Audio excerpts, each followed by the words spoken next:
Dans l'histoire contemporaine de la monarchie britannique, certaines crises éclatent sous les projecteurs, à travers des interviews explosives, des mémoires publiées au moment le plus sensible, ou des conflits familiaux transformés en feuilletons mondiaux. D'autres, plus rares, se déroulent dans un silence presque total, derrière les portes fermées des palais, dans les archives, les bureaux juridiques et les couloirs administratifs, où se décide parfois l'avenir d'une institution entière. L'affaire racontée ici appartient à cette seconde catégorie. Elle ne commence pas par une déclaration officielle ni par une querelle publique, mais par un objet, une broche. Un bijou d'une valeur exceptionnelle, présenté dans le récit comme un cadeau diplomatique lié à l'héritage d'Élisabeth II, aurait disparu des circuits officiels de conservation avant d'être retrouvé dans des circonstances dignes d'une opération d'État. Autour de cette pièce précieuse se déploie une intrigue beaucoup plus vaste, celle d'un affrontement supposé entre deux conceptions de la monarchie. D'un côté, l'ancien système, celui des arrangements discrets, des compromis familiaux, des silences organisés et des scandales absorbés par la machine institutionnelle. De l'autre, une méthode nouvelle, attribuée au prince William et à la princesse Anne. Froide, juridique, méthodique, presque corporative, dans laquelle la protection de l'institution passerait avant la protection des personnes. Si ce récit doit être lu avec prudence, car il repose sur des allégations qui demanderaient une vérification indépendante, il n'en demeure pas moins fascinant sur le plan politique et symbolique.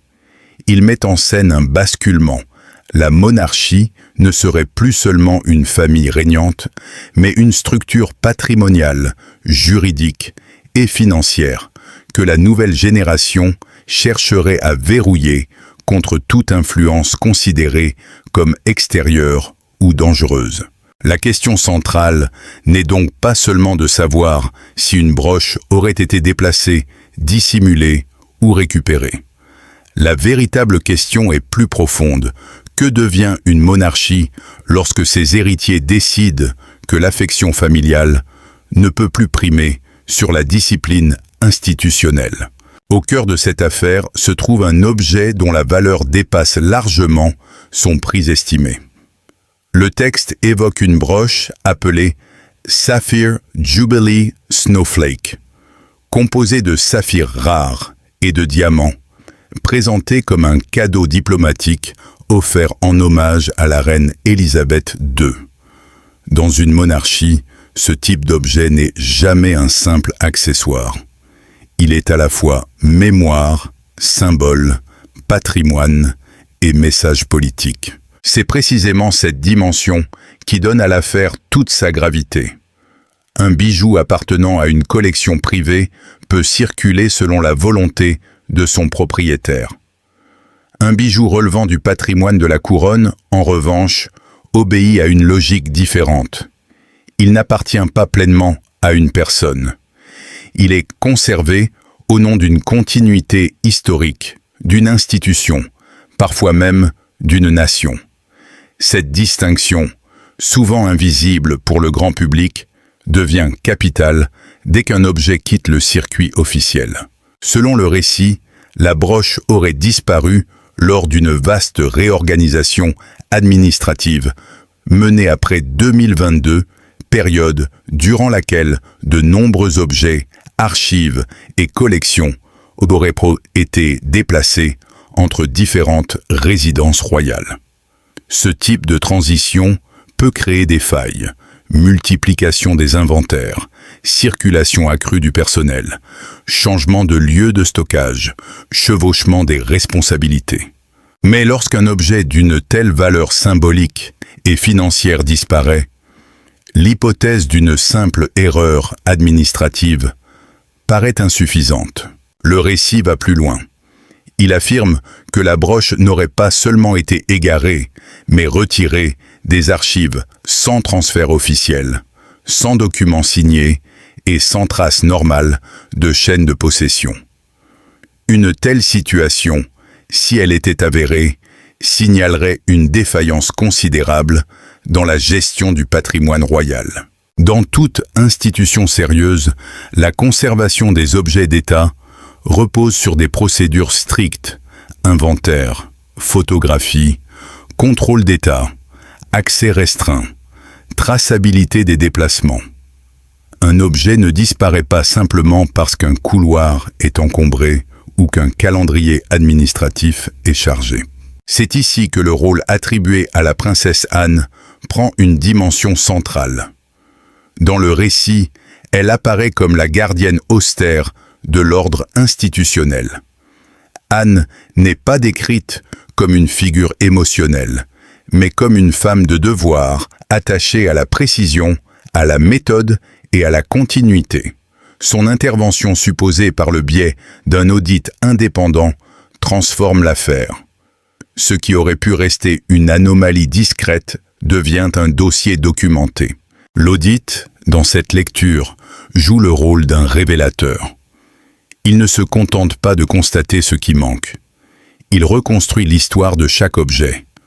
Origine, acquisition, transfert, exposition, droit de possession. C'est une enquête de mémoire, autant qu'une enquête de propriété. Et dans une institution comme la monarchie britannique, la mémoire est rarement neutre. Elle détermine qui peut toucher à quoi, qui peut transmettre quoi, qui peut prétendre à quelle légitimité. Le texte suggère ensuite que l'entourage de Camilla aurait cru pouvoir profiter du désordre administratif. Cette idée est politiquement explosive. Elle oppose deux mondes, celui des liens familiaux et celui de la propriété publique. La sœur de Camilla, décrite comme une personne privée sans statut constitutionnel, aurait été au centre de la possession contestée de la broche. Là encore, l'enjeu dépasse l'individu. Ce qui est mis en cause, c'est la possibilité pour des proches de la reine consort d'accéder indirectement à des biens liés à la couronne. Sur le plan journalistique, cette partie du récit fonctionne comme une montée en tension. Le bijou devient une preuve matérielle. Sa disparition révèle une faille. Sa localisation supposée chez une personne extérieure à la ligne institutionnelle crée le scandale. Et l'audit attribué à Anne prépare le renversement, le moment où la monarchie cesse de gérer l'affaire comme un embarras familial pour la traiter comme une atteinte au patrimoine d'État. Il faut souligner la force symbolique du choix narratif. Une broche n'est pas une couronne, elle ne gouverne pas, ne signe pas de loi, ne préside aucune cérémonie constitutionnelle majeure. Pourtant, elle concentre toutes les tensions. L'héritage d'Élisabeth II, la question canadienne, la propriété publique, la place de Camilla, la méfiance de William, la rigueur d'Anne et l'avenir de la monarchie. Plus l'objet paraît petit, plus son poids politique devient grand. C'est souvent ainsi que naissent les crises dynastiques, non par le volume de l'objet contesté, mais par ce qu'il révèle. Ici, la broche serait le symptôme d'une bataille plus vaste pour le contrôle de la mémoire royale. Car posséder les objets de la couronne, c'est aussi contrôler le récit. Qui porte un bijou? Qui l'expose? Qui l'associe à quel événement? Qui décide qu'un symbole revient à une reine consort, à une future reine ou à une archive nationale? Dans cette perspective, la disparition supposée de la broche devient moins une affaire de bijouterie qu'une affaire de souveraineté symbolique. Elle pose une question brutale. Les biens liés à la couronne peuvent-ils encore être traités comme des instruments de faveur privée? Ou doivent-ils être protégés comme des éléments intouchables d'un patrimoine public? La réponse du récit est claire. William et Anne auraient choisi la seconde voie, et ce choix aurait déclenché une opération d'une précision inhabituelle. La partie la plus spectaculaire du récit n'est pas la disparition de la broche, mais la manière dont William et Anne auraient réagi. Leur réponse supposée ne relève pas de l'improvisation familiale. Elle ressemble à une stratégie élaborée. Collecte de preuves, contournement des canaux traditionnels, mobilisation de fonds indépendants, intervention juridique et neutralisation de toute tentative de communication adverse. La princesse Anne, dans ce scénario, incarne la légitimité morale du devoir. Elle est présentée comme celle qui refuse de transformer un bien diplomatique national en faveur personnelle. Ce refus est essentiel. Il marque la rupture avec une culture de palais où beaucoup d'affaires sensibles étaient historiquement absorbées par des arrangements internes. Anne, selon le récit, n'aurait pas cherché à sauver les apparences. Elle aurait cherché à sauver le principe. Ce principe est simple. Un bien appartenant à la couronne ne peut pas devenir un objet privé par simple volonté familiale. Et surtout, aucune proximité avec le souverain ne devrait suffire à modifier rétroactivement le statut d'un tel bien. Dans cette logique, la monarchie n'est pas un cercle domestique. Elle est une institution soumise à des règles. C'est là que l'affaire devient politiquement moderne. Pendant longtemps, la force de la monarchie britannique a reposé sur une capacité exceptionnelle à survivre aux contradictions. Elle était à la fois famille et État, spectacle et service, tradition et adaptation. Cette ambiguïté lui permettait d'absorber les scandales sans toujours les résoudre publiquement. Les problèmes familiaux étaient souvent traités comme des questions privées, même lorsqu'ils touchaient à l'argent, au patrimoine ou à la représentation publique. Le récit affirme que William aurait rompu avec cette logique. Au lieu de convoquer une réunion familiale, il aurait traité l'affaire comme une violation de la gouvernance patrimoniale. Ce changement de vocabulaire est déterminant. Une querelle familiale appelle la médiation. Une appropriation non autorisée d'un bien d'État appelle la procédure. Une tension entre proches peut se résoudre par un compromis. Une atteinte à une collection nationale exige une restitution. C'est dans ce passage que l'image de William se transforme. Il n'apparaît plus comme un héritier patient, attendant son heure derrière le règne de son père. Il est décrit comme un opérateur déjà actif, capable d'utiliser les ressources financières et juridiques de sa position pour imposer une nouvelle discipline. La mention du duché de Cornouailles est, dans ce cadre, extrêmement importante. Ce patrimoine fournit au prince de Galles une autonomie financière considérable. Dans le récit, cette autonomie devient un instrument de pouvoir, loin de dépendre uniquement de la machinerie du palais ou du Sovereign Grant. William aurait utilisé des ressources propres pour mobiliser une équipe juridique spécialisée. Cela signifie qu'il n'aurait pas eu besoin de demander l'autorisation à des structures potentiellement influencées par d'autres membres de la famille. Il aurait pu agir vite, séparément, efficacement. Cette idée dessine une monarchie à deux vitesses. D'un côté, le palais officiel, de l'autre, un centre de pouvoir princier déjà structuré autour du futur règne. L'alliance avec Anne est alors décisive. Anne apporte la mémoire, la rigueur, l'autorité du service. William apporte l'avenir, les ressources, la capacité d'exécution. Ensemble, ils formeraient une coalition institutionnelle contre ce que le récit présente comme une tentative d'influence de Camilla et de son entourage.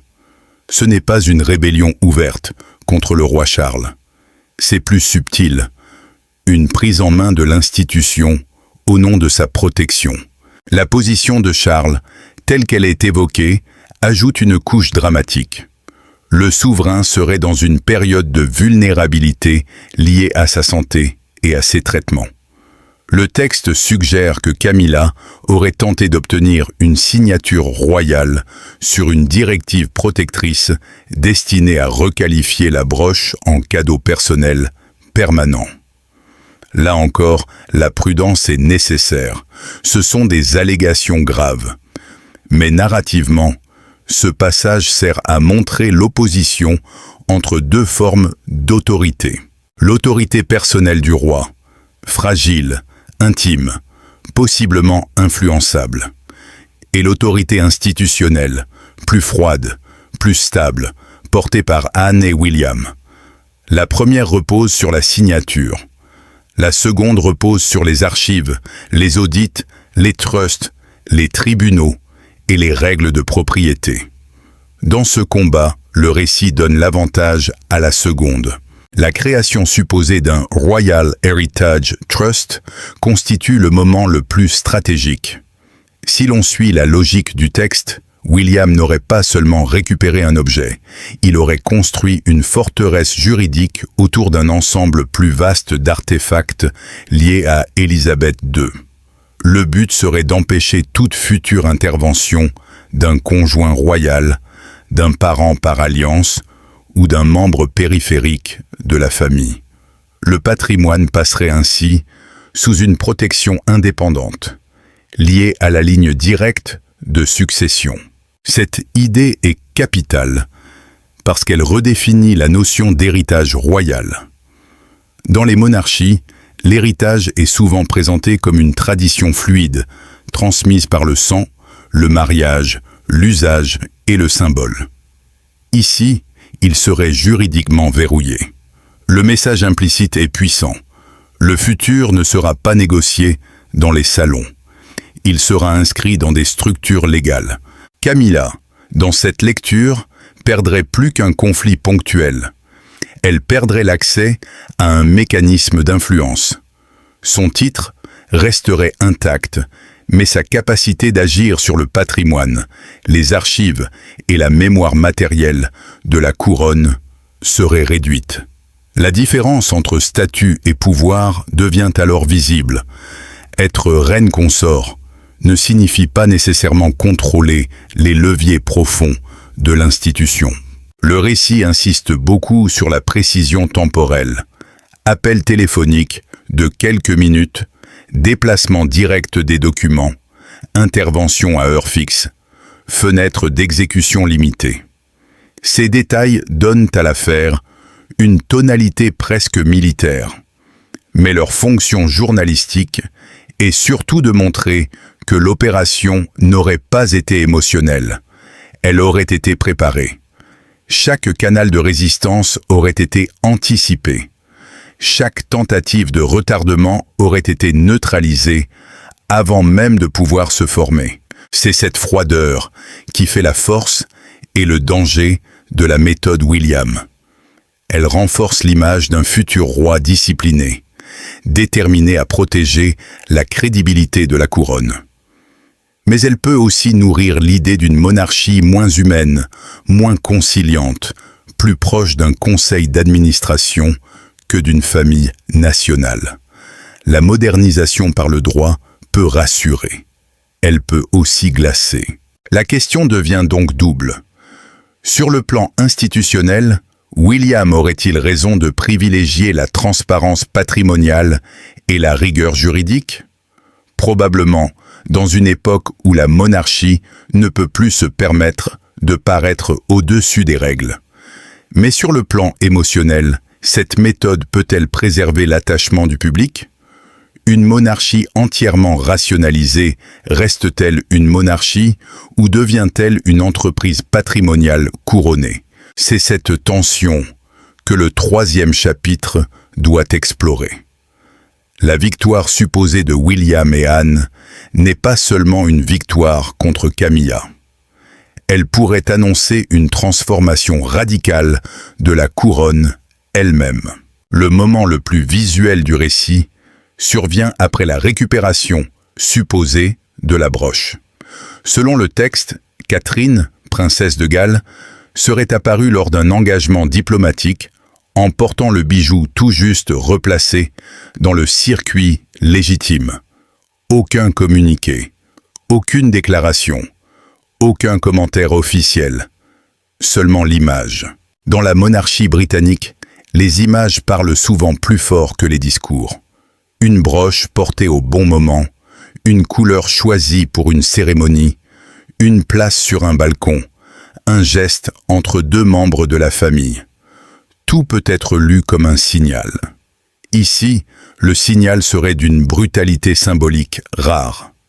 La future reine porterait l'objet au moment précis où l'entourage de la reine consort aurait perdu la bataille pour son contrôle. Catherine devient alors plus qu'une figure de représentation. Elle devient l'écran public de la victoire institutionnelle.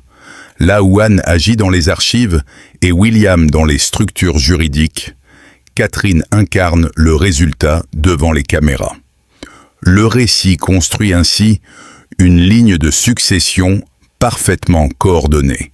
Anne protège l'héritage d'Élisabeth II, William le verrouille juridiquement, Catherine le réintroduit dans le langage public de la monarchie, et George apparaît en arrière-plan comme le bénéficiaire futur de cette architecture. Cette mise en scène supposée est puissante parce qu'elle transforme un objet récupéré en déclaration de pouvoir. La broche n'est plus seulement revenue à sa place. Elle est portée par la femme qui symbolise l'avenir de la couronne. Camilla, dans ce scénario, ne peut rien dire. Toute protestation risquerait de rappeler la question centrale. Pourquoi l'objet était-il hors du circuit officiel? Le silence devient donc une contrainte. Plus elle se tait, plus l'image de Catherine s'impose. Plus l'image s'impose, plus le récit de la défaite de Camilla devient lisible. C'est l'un des aspects les plus durs de cette affaire.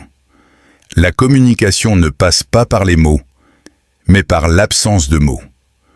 Le palais, selon le récit, aurait été placé dans un silence total. Pas de démenti détaillé, pas d'explication rassurante, pas de tentative de présenter l'affaire comme un simple malentendu. Ce silence fonctionne comme une stratégie. Il empêche la confusion. Il évite les contradictions. Il laisse la procédure parler. Mais le silence peut aussi être cruel. Pour Camilla, il signifierait une forme d'isolement. Elle conserverait les apparences de la fonction, les cérémonies, les titres, les présences officielles, tout en perdant les espaces invisibles où s'exerce le pouvoir réel.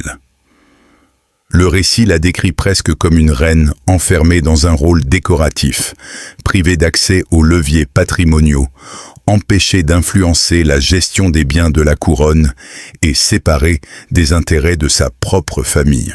Cette image est politiquement violente. Elle inverse l'idée traditionnelle selon laquelle devenir reine consort apporte sécurité et influence. Ici, le titre devient une cage. Camilla serait encore visible, mais son pouvoir serait vidé de l'intérieur. Elle apparaîtrait dans une institution dont la direction effective aurait glissé vers William. Une monarchie où le roi règne encore, mais où le futur roi organiserait déjà la structure profonde. Il faut cependant analyser cette hypothèse avec nuance. Dans l'histoire monarchique, la transition du pouvoir ne se fait pas toujours au moment officiel de l'accession au trône. Elle peut commencer avant, dans les réseaux, les financements, les équipes, les priorités publiques et la confiance institutionnelle. Si Charles traverse une période de santé difficile, il est logique que William occupe davantage d'espace. Mais le récit va plus loin. Il présente William non comme un soutien du règne, mais comme l'architecte d'un ordre nouveau.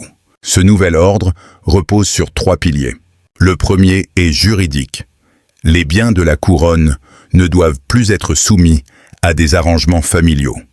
Ils doivent être inventoriés, protégés, placés dans des structures robustes et, si nécessaire, défendus devant les tribunaux. Le deuxième est financier. Le prince de Galles doit pouvoir agir sans dépendre entièrement du palais. Le duché de Cornouailles devient alors un instrument d'autonomie stratégique, capable de financer des avocats, des audits et des dispositifs de protection. Le troisième est symbolique. Les objets associés à Élisabeth II doivent être reliés à la ligne directe de succession, non dispersés dans les zones grises de la parenté royale. William, Catherine et George deviennent les dépositaires visibles d'une continuité que l'on veut rendre incontestable. Ce projet peut séduire une partie du public. À une époque marquée par la défiance envers les élites, l'idée que personne ne soit au-dessus des règles peut renforcer la légitimité monarchique. Une couronne qui protège ses biens comme des biens publics, qui refuse les passe-droits et qui traite les proches comme des citoyens ordinaires, pourrait apparaître plus moderne, plus responsable et plus défendable. Mais cette stratégie comporte aussi un risque majeur. La monarchie n'est pas seulement une structure juridique, elle est aussi une fiction émotionnelle partagée. Elle fonctionne parce que le public accepte d'y voir une famille, une continuité, une incarnation humaine de l'histoire nationale. Si cette famille apparaît trop froide, trop calculatrice, trop obsédée par la protection des actifs et la neutralisation des rivaux, l'institution peut gagner en rigueur tout en perdant en chaleur. Le récit pose donc une question fondamentale. William est-il en train de sauver la monarchie en la professionnalisant ou de l'affaiblir en la rendant trop dure? La réponse dépendra de la perception publique. Si les citoyens voient dans cette méthode une preuve d'intégrité, William apparaîtra comme l'homme qui a mis fin aux privilèges opaques. Si, au contraire, ils y voient une guerre de palais menée avec les outils du droit et de la finance, la monarchie pourrait sembler plus impitoyable que jamais. Le même geste peut être lu comme une réforme ou comme une purge. Quant à Anne, elle sort du récit renforcé. Elle représente l'ancienne génération qui n'a pas besoin de bruit pour exercer de l'autorité. Sa force vient de sa constance. Elle ne cherche pas à régner, mais à protéger ce qui doit survivre au-delà des règnes. Dans cette affaire, elle serait le pont entre Élisabeth II et William, la mémoire de l'une mise au service de la stratégie de l'autre. Catherine, elle, occupe un rôle différent. Son apparition supposée avec la broche fait d'elle une reine en devenir, non seulement élégante, mais institutionnellement chargée. Elle ne porte pas seulement un bijou, elle porte un message. Elle montre que le patrimoine restauré ne retourne pas dans l'ombre, mais dans la lumière officielle, sous le regard du monde diplomatique. Camilla, enfin, apparaît comme la grande perdante de cette séquence narrative, non parce qu'elle aurait perdu un objet, mais parce qu'elle aurait perdu l'accès à une forme d'influence. La reine consort resterait dans le décor, mais l'institution se réorganiserait sans elle, voire contre elle. C'est là que le récit devient presque tragique. Une femme arrivée au sommet après des décennies de controverses se retrouverait marginalisée au moment même où son titre semble le plus élevé. La conclusion la plus importante est peut-être celle-ci. Si l'affaire est vraie dans ses grandes lignes, elle marquerait la fin d'une époque. La monarchie britannique ne pourrait plus fonctionner selon l'ancien réflexe des compromis discrets. Les biens, les archives, les symboles et les responsabilités seraient désormais soumis à une logique de gouvernance plus stricte. Le règne futur de William, tel qu'il est esquissé ici, ne serait pas celui de la douceur familiale, mais celui de la discipline institutionnelle. Reste à savoir si cette discipline suffira à préserver la couronne. Car une monarchie peut survivre aux scandales, aux divorces, aux tensions internes et même aux crises de popularité. Mais elle ne survit que difficilement à la perte de son équilibre intime. Trop d'opacité, elle paraît corrompue. Trop de froideur, elle paraît inhumaine. Dans ce récit, la broche Sapphire Jubilee Snowflake devient donc le symbole d'un futur déjà en marche. Un futur où les objets parlent, où les trusts remplacent les confidences, où les avocats remplacent les médiateurs, et où le prince de Galles semble décider que l'histoire ne sera plus laissée aux hasards de la famille. La monarchie britannique a toujours avancé entre tradition et adaptation. Mais cette fois, si l'on en croit la logique du récit, l'adaptation prend la forme d'un avertissement. Le temps des arrangements privés est terminé. La couronne appartient à l'institution avant d'appartenir à ceux qui la portent.